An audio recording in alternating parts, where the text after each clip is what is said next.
और हमारे साथ हमारे दो संवाददाता जुड़ चुके हैं जो आपको दिखाएंगे कि ये भाईचारे का जो पर्व है वो ईद किस तरह से मनाया जा रहा है। फ़हीम खान हमारे साथ रामपुर से जुड़ चुके हैं और असद खान हमारे साथ जुड़ चुके हैं रायबरेली से। पहले तो आप दोनों को ईद की बहुत ढेर सारी मुबारकबाद। सबसे पहले फ़हीम आपके पास आना चाहूँगी, रामपुर में ये जो पर्व है वो किस तरह से मनाया जा रहा है?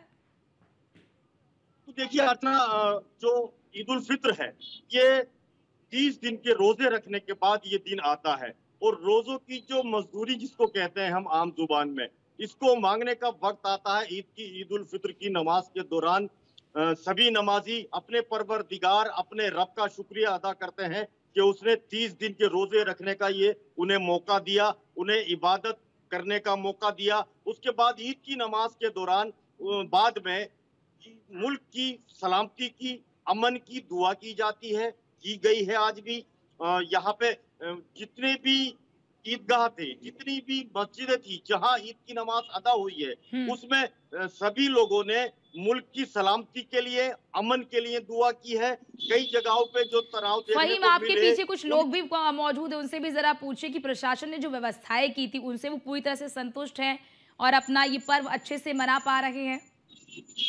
जी बिल्कुल, देखिए अर्चना, मैं आपको बता दूं कि जिस तरह से रामपुर के अंदर ईद की नमाज हो गई है, ये आपसी भाईचारा और मेल मोहब्बत का त्योहार है। सभी हिंदू जो धर्म के लोग थे उन्होंने मुस्लिम भाइयों को बधाइयां भी दी हैं, मुबारकबाद भी दी हैं। अफसरों ने भी मुबारकबाद दी, गले मिलने के बाद लोगों से अब मुबारकबाद दी हैं। मेरे साथ जो यहाँ लोग हैं जो नमाज पढ़ के आए हैं, वो क्या किस नजर से देखते हैं, किस तरह का भाईचारा यहाँ कायम हुआ है और किस तरह से वो इन त्योहारों को मनाते चले आए हैं, किस तरह की व्यवस्था थी पुलिस प्रशासन। ये हम बधाई देना चाहेंगे एसपी रामपुर विद्यासागर मिश्रा जी को, जिन्होंने पूरे जिले भर में आज ईद की नमाज बिल्कुल शांतिपूर्ण तरीके से हुई है। यहाँ पर किसी तरह की भी कोई गड़बड़ी नहीं देखने को मिली है और हर जगह सुरक्षा का पूरा मकबूल इंतजाम था। और आपके चैनल के माध्यम से एसपी रामपुर विद्यासागर मिश्रा जी को हम बधाई देना चाहेंगे। आज ईद है और ईद हम लोग 30 रोजों के बाद मनाते हैं। इसका मेन मकसद आदमी को पाक साफ करने का है। जैसे हम अपनी रकम को ज़कात निकालकर पाक साफ करते हैं और निकालकर अपने शरीर को पाक साफ करते हैं। आज पूरे हिंदुस्तान के उलमा ईदगाह पर पूरे हिंदुस्तान के अमन और सुकून के लिए दुआ की जाती है और दुआ के बाद सारे लोग अपने घर आकर आपस में अपने भाई से, रिश्तेदारों के यहाँ पर आकर गले मिलकर और सिवैयां साथ में खाते हैं। यानी कि जिस तरह से ये भाईचारे की जैसे बात की जाए तो किस तरह से आपको क्या लगता है कि ये जो व्यवस्था थी? बिल्कुल, अब फ़हीम ज़रा इनसे ये भी पूछिए, कई बार देखिए जो राजनीतिक पार्टियां होती हैं वो तो रोटी सेकती हैं कि भेदभाव किया जा रहा है, आप एक ही वर्ग को तवज्जो दिया जाता है, ऐसा किया जाता है भेदभाव। इनसे ज़रा पूछिए क्या इनको लगता है क्या इस तरह का भेदभाव हो रहा है? आज देखिए नवरात्र का भी पर्व चल रहा है और ईद भी है, पूरे सौहार्द के साथ सभी अपना-अपना पर्व मना रहे हैं। ऐसे में इनको इनसे पूछिए क्या इनको ऐसा महसूस होता है क्या भेदभाव जैसी चीज़ें जो राजनीतिक पार्टियां कहती हैं? सही सवाल है आपका। ये जरूर पूछा जाना चाहिए कि आपकी नजर में ये जैसे त्योहार है, आपको लगता है कि कोई भेदभाव होता है आपके साथ बिजली को लेकर, सुरक्षा को लेकर और किसी चीजों को लेकर प्रशासन की तरफ से? कोई भेदभाव नहीं और हमारे यहाँ बड़ा अमन और सुकून से इसका त्योहार मनाया गया है और जितने भी हमारे और मुस्लिम हैं वो भी हमारे साथ में रहे। अच्छा, सिवई खिलाने बुलाते हो? सिवई खिलाने बुलाते हैं, वो आते हैं तो गुजिया खिलाने बुलाते हैं? अच्छा, जैसे कहा गया कि गुजिया भी खिलाना पड़ेगी और हाँ, गुजिया भी खाना पड़ेगी, बिल्कुल, सेवइयाँ खानी है तो फिर गुजिया भी खाइए। अच्छा, सिवैयां खिलाते हैं आप लोग? दीपावली पर खाते हैं हम लोग और ईद पर वो लोग खाते हैं। अच्छा, उन लोगों को बुलाते हैं, हमारे घर आते हैं, वो लोग खाते हैं। अच्छा, ये आया तो जमीनी बात करूं मैं आज आपसे ना, जमीनी बात कर लेता हूँ इनसे। जमीनी हकीकत क्या है कि हिंदू मुस्लिम साथ रहते हैं या जैसे ये भाजपा के नेता, सपा के नेता, कांग्रेस के नेता, ये सभी दलों के नेता अलग अलग बातें करते हैं, अलग अलग वर्ग को समेटने की कोशिश करते हैं। कोई हिंदू को अपना बनाता है, कोई मुस्लिम को अपना बनाता है, लेकिन जमीन पे हकीकत क्या है? ना ऐसा सब एक साथ रहते हैं, एकता रहती है, एक ही साथ रहते हैं, एक ही साथ खाते हैं। एक जमाने से सारे हिंदू भाई दीपावली पे गुजिया खिलाकर अपना त्योहार मनाते हैं और हम लोग ईद पर उन्हें सिवैयां खिलाकर अपना त्योहार मनाते हैं। बिल्कुल फ़हीम, मिठास बिल्कुल मीठे का स्वाद बदल नहीं सकता। बिल्कुल फ़हीम, मीठे का स्वाद बदल नहीं सकता। गुजिया मीठी है तो सेवइयाँ भी मीठी हैं, और गुजिया अगर हम खिला रहे हैं तो हम सेवई भी खाते हैं, और यही हमारे देश की सुंदरता है, और हमारे देश की यही सभ्यता, और यही हमारी संस्कृति, और यही हमारे देश की मिसाल है जो पूरी दुनिया में दी जाती है। आप हमारे साथ बने रहिए। असद भी हमारे साथ जुड़ चुके हैं। असद, ज़रा आप तस्वीर दिखाइए और ज़रा बताइए कि किस तरह से ईद का ये जो पर्व है वो पूरे भाईचारे के साथ मनाया जा रहा है रायबरेली में।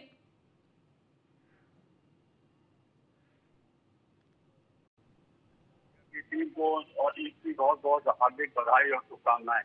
और अगर रायबरेली की बात की जाए तो कहीं ना कहीं रायबरेली की जिले की जो 270 मस्जिदें हैं वहां पर ईद की नमाज हुई है, और इसको जिला प्रशासन ने जिस तरह से बाखूबी, अगर वो चाहे जिला अधिकारी महोदय हो और चाहे पुलिस अधीक्षक महोदय हो, तो जिस तरह से उनने यहाँ पर मुस्तैदी से खुद मॉनिटरिंग करते हुए और वो मौजूद रहे हैं, तो कहीं ना कहीं तारीफ करना जिला प्रशासन की जरूरी है। और जो मस्जिदों के बाहर नमाज को लेकर प्रशासन के द्वारा गाइडलाइन दी गई थी, उसमें भी कहीं ना कहीं अब जो लोगों ने सहयोग किया है, जो मुस्लिम समुदाय के लोगों ने सहयोग किया है, वो भी काबिले तारीफ है। अर्चना, बिल्कुल, इस बात का जिक्र आपने बहुत ही अच्छा किया असद। हमने खुद देखा कि आप सबसे अपील की गई कि आप सड़कों पे नमाज मत करिए, और सबने इस अपील को स्वीकारा भी, और सब यही चाहते, कोई नहीं चाहता कि किसी प्रकार का द्वेष हो, किसी प्रकार की कटुता आए। ये कहीं ना, मुझे ऐसा सभी को लगता है असद कि केवल और केवल राजनीतिक रोटियां सेकने के लिए किया जाता है। धरातल पर ऐसा मुझे कुछ नजर नहीं आता है।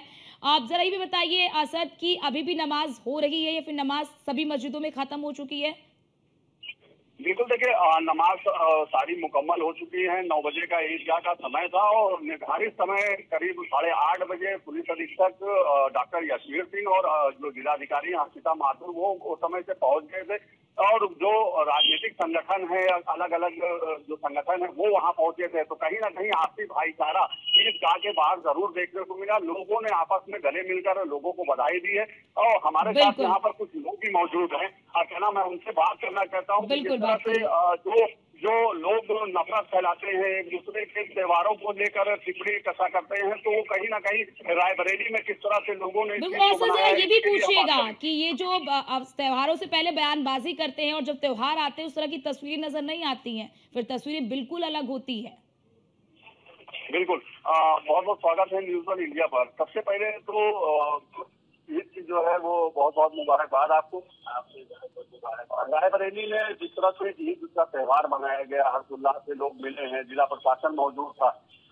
जो त्योहार से पहले लोग कहीं ना कहीं जो रिन्यूअल फैलाते हैं कि ये ऐसा नहीं, वो ऐसा नहीं, तो उसके बारे में क्या कहेंगे? नहीं, देखिए ऐसा रायबरेली तो ना इस बार और ना इससे पहले कभी देखिए, यहाँ हमेशा अमन चैन रहा है।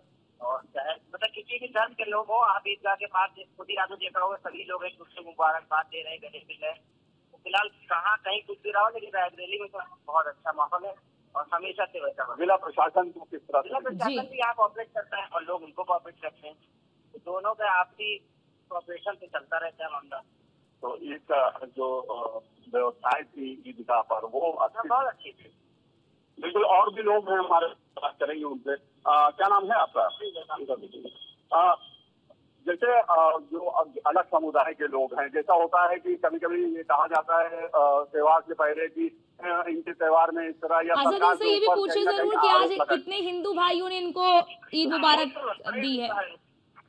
ये सबसे पहले तो यही कि हाँ, जो गैर मुस्लिम लोग वहाँ पहुंचे थे, ईदगाह पे पहुंचे थे, तो उन लोग भी बढ़ चढ़ कर वहाँ पर हिस्सा ले रहे थे। तो कितने गैर मुस्लिम लोग हैं जो मुबारकबाद दे रहे हैं? देखिए, यहाँ तो रायबरेली का इतिहास रहा है कि रायबरेली में अमन चैन का एक छोटा त्योहार मनाया गया, चाहे वो ईद हो या होली या दिवाली, कोई भी त्योहार सब मुसलमान और हिंदू भाई सब मिलकर ही मना। आज भी आपने देखा होगा ईदगाह के बाहर जितने भी गैर मुस्लिम थे, प्रशासन की अच्छी जिम्मेदारी उठा के रखा था, शरबत पानी हर चीज का इंतजाम था, काफी अच्छे से यहाँ ईद कोई किसी तरह की कोई परेशानियां हुई ना लोगों को ईद नमाज पढ़ने में और नए लोगों को आने जाने में। तो जिस तरह से प्रशासन या जो गाइडलाइन सरकार के द्वारा थी कि बाहर ईद की नमाज मस्जिद के बाहर ना पढ़ी जाए, तो इसको लेके कोई परेशानी तो नहीं? नहीं, इसको लेके कोई परेशानी नहीं। इसको लेकर परेशानी क्यों होगी भाई? उन्होंने अपनी गाइडलाइन की, हम लोग फॉलो किया। यहाँ बारिश की बड़ी, हमें बाहर पढ़ने की जरूरत ही नहीं है, बाहर क्यों पढ़ेंगे? हम तो बाहर इसलिए पढ़ते थे कि जब ऐसा होता था कि अभी नहीं पढ़ पाए, ज्यादा भीड़ होगी तो मदरसा हो जाता था, बाकी ऐसी कोई परेशानी नहीं, उन्होंने गाइडलाइन बिल्कुल बिल्कुल, देखिए असद, इन्होंने बहुत ही अच्छी बात कही कि जरूरत ही क्या है, जब व्यवस्था बनी है हमारे पास तो हम उस व्यवस्था का इस्तेमाल करें। व्यवस्था नहीं होती थी इसलिए हम लोग सड़क पे नमाज पढ़ते थे, व्यवस्थाएं बना दी जा रही हैं तो फिर हम नमाज क्यों ना हम मस्जिद में अदा करें, क्यों हम सड़कों पे अदा करें। और देखिए ये चीज़ें वाकई में एक सकारात्मक तस्वीर जाती है और ये सकारात्मक तस्वीरें उन लोगों के लिए जवाब है जो त्योहारों पर राजनीति करते हैं। मैं फ़हीम आपके पास आना चाहती हूँ। फ़हीम देखिए, जो त्योहार होते हैं, जो पर्व होते हैं, वो पर्व ही प्रतीक होते हैं प्रेम का, सौहार्द का, मित्रता का, भाईचारा का। और इन त्योहारों को लेकर ही जो राजनीति की जाती है और त्योहारों पर उनको ये जवाब होता है कि आपकी राजनीति त्योहारों पर कहीं भी फिट नहीं बैठती है। सबका अमन चैन बरकरार है, सबका भाईचारा बरकरार है, सबका प्रेम बरकरार है। देखिए अर्चना, मैं आपको बता दूं कि जो ये आपसी भाईचारे की मिठास है, इस भाईचारे की मिठास को ना तो कोई तोड़ पाया है और ना ही कोई तोड़ पाएगा। ये सब राजनीतिक रोटियां सेकने वाली चीजें जो हुआ करती हैं वो सिर्फ कागजों तक सिमट के रह जाती हैं। आपसी भाईचारा अगर देखना है तो देखें आके जमीन पर। आज ईद मनाई जा रही है और ईद में आज हिंदू भाई अपने मुस्लिम भाइयों के घरों पर आकर सिवैयां खा रहे हैं और सिवैयों के बाद इससे पहले उन्होंने अपने घरों पे गुजिया खिलाई थी। लेकिन ये बात जो है वो चर्चाओं में लाने के लिए ये शब्द जरूर जोड़ दिए गए कि गुजिया खानी पड़ेगी तब सिवई खिलाना, रोडों पे नमाज नहीं होगी, पड़ेगी जैसा शब्द आता ही नहीं है त्योहार में, भाईचारे में। ये भाईचारा है सबका कि आप गुजिया खा रहे हैं तो हम भी सेवई खाएंगे। और वाकई में ये तस्वीर बहुत कुछ बयां करती है, ये तस्वीर एकता की मिसाल को पेश करती है। बहुत शुक्रिया फ़हीम आपका भी, असद का आपका भी, हमारे साथ जुड़ने के लिए और ये तमाम जानकारी और तमाम तस्वीरें हमारे दर्शकों तक पहुंचाने के लिए। देश भर में ईद उल फितर का त्योहार मनाया जा रहा है। गाजियाबाद की सभी मस्जिदों में ईद उल फितर की नमाज अदा करने के लिए बड़ी संख्या में नमाजी ईदगाह पहुंचे। और इस दौरान एसीपी सिटी रितेश त्रिपाठी ने बताया कि ईद के मौके पर भारी संख्या में पुलिस बलों को तैनात कर दिया गया। उन्होंने और क्या कुछ कहा है, आप पहले वो देखिए।